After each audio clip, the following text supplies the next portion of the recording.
ඔන්න හිතවත් මිත්‍රවරුනි ගේසන් නම් භික්ෂුවක් හිටියා. ඉතින් මේ සෙන් භික්ෂුව කලාකාරයෙක්. හැබැයි ඔහුගෙන් චිත්‍රයක් ඇඳීමට පෙර සෑම විටම මුදල් ගෙවන ලෙස ඔහු අවධාරණය කරලා තමයි තිබ්බේ. ඒ වගේම ඔහුගේ ගාස්තු ඉතාම ඉහළ වුණා. ඔහුව හැඳින්වුවේ කළු කලාකරුවා ලෙස. ඉතින් වරක් ගේෂා නම් තරුණියක් චිත්‍රයක් සඳහා කොමිස් මුදලක් මේ සෙන් භික්ෂුවට ලබා දුන්නා. ඊට පස්සේ මේ සෙන් භික්ෂුව ඇහුවා ඔබට කොපමණ මුදලක් ගෙවිය හැකිද කියලා. ඉතින් ගේෂ කිව්වා ඔබ ආය කරන ඕනම ගාණක් මාට ගෙවිය හැකියි කියලා. නමුත් ඔබ මා ඉදිරිපිට වැඩ කිරීමට අවශ්‍යයි. ඉතින් මෙහෙම කියපු ගෑන් ළමයා පිට වෙලා ගියා.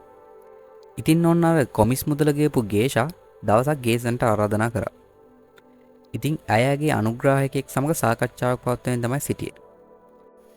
ඉතින් ඔන්න ගේසන් ඇවිල්ලා ගේසන්ගේ වැඩේ පටන් ගත්තා. සියුම් බුරුසු වැඩ සහිතව ගේසන් ඉතා අමාරුවෙන් ඔහුගේ වැඩේ අවසන් කරා. ඒ අවසන් වූ විටම ඔහු තම කාලයේ ඉහළම මුදල් ඉල්ලා සිටියා. ඔහුට ඔහුගේ වැටුප ලැබුණා. එවිට ගේෂායගේ අනුග්‍රාහක දෙසට ඇරී මෙසේ පැවසුවා. මේ කලාකරුවට අවශ්‍ය වන්නේ මුදල් පමණයි. ඔහුගේ සිතුවම් හොඳයි. නමුත් ඔහුගේ මනස අපිරිසුදුයි. මුදල් වලින් එය මඩ බවට පත් වෙලා. ඒ තරම් අපිරිසුදු මනසකින් ඇඳ ඇති ඔහුගේ මේ කෘතිය ප්‍රදර්ශනය කිරීමට සුදුසු වෙන්නේ නැහැ. එය මගේ පෙටිකෝට් එකකට ප්‍රමාණවත්. ඉතින් ඇය පසුව ඇගේ පෙටිකෝට් සායක් ගෙනල්ලා ගේසන්ට පෙන්ලා කිව්වා මේකේ පිටුපස තවත් පින්තූරයක් අඳින්න කියලා. ඉතින් නැවල ගේසන් ඇහුවේ ඔයා මේකට කීයක් ගෙවනවද? ඊට පස්සේ මේ ගෑල්ලම කිව්වා අනේ ඕනෑම මුදලක් මං ගෙවන්නම් කියලා. ඉතින් පසුව ගේසන් අලංකාර මිලක් නම් කරලා ඉල්ලා සිටි ආකාරයට පින්තූරේ පින්තාරු කරලා යන්නට ගියා. ඉතින් මේ ගේසන් කියන සෙන් භික්ෂුව මුදල් වලට ආශා කිරීමට මොනවා හරි හේතු තියෙන්න ඇති කියලා වලට හිතෙන්නේ නැද්ද? ඉතින් ඒකට හේතු තිබ්බා. ඒ තමයි විනාශකාරී සාගතයන් බොහෝ ප්‍රමාණයකට ඔහුගේ පළාත මුහුණ දුන්නා. ඒ වගේම ධනවතුන් දුප්පතුන්ට උදව් නොකරන බැවින් ගේසන්ට කිසිවෙකු නොදන්නා රහසිගත ගබඩාවක් තිබූ අතර ඔහු ඒ ධාන්‍ය වලින් පුරවා තබාගෙන මෙම හදිස්සි අවස්ථා සඳහා සූදානම් කළා.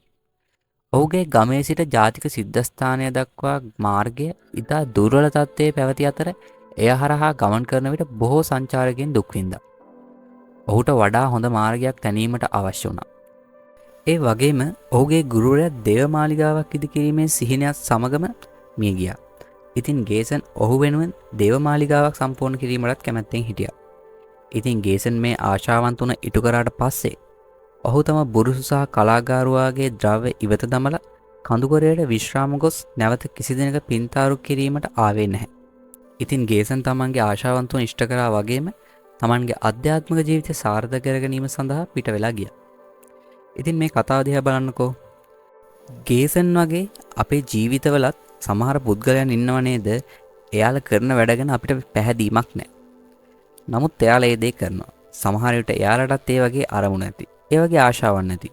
ඒ ආශාවන් සර්ව සාධාරණ නැති. ඒ කට්ටියගේ පැත්තෙන්. අපි එයාලා දිහා ඒ විදිහට බලන්නේ නැති හින්දායි එහෙම පේන්නේ නැත්තේ. බලන්නකො ගේෂා. එයා මේ ගේසන්ගේ කලාව එයාගේ සායකට විතරක් සීමා කරා. ඒක ප්‍රසිද්ධ කිරීමටවත් අනවශ්‍ය දෙයක් බවයි ඇය සිතුවේ. මොකද ඇය දැක්කේ ගේසන්ගේ ක්‍රියාව විතරයි. ගේසන්ගේ මනස නෙමෙයි. ඉතින් ක්‍රියාවෙන් විතරක්ම අපිට මිනිස්සුන්ව මනින්න බෑ. මිනිස්සුන්ව මනින්න අපි අවශ්‍යත් නැහැ. ඒක නිසා මිනිස්සු හැමෝටම ගරු කරන්න. එයාලගේ ඒ අරමුණු වලට එයාලට යම් යම් හේතු ඇති. ඒක නිසා ඒවට උදව් කරන්න. ඉතින් ඔයාලත් ගේසන් වගේ ඔයාලා අරමුණු ඉෂ්ට කරනවා වගේම අධ්‍යාත්මිකව හරවත් ජීවිතයක් ගත කිරීමට උත්සාහ කරන්න. ඉතින් ඊළඟ සතියේත් හම්බ වෙනකම් ඔයාලට ධනාත්මක සතියක් ප්‍රාර්ථනා කරනවා.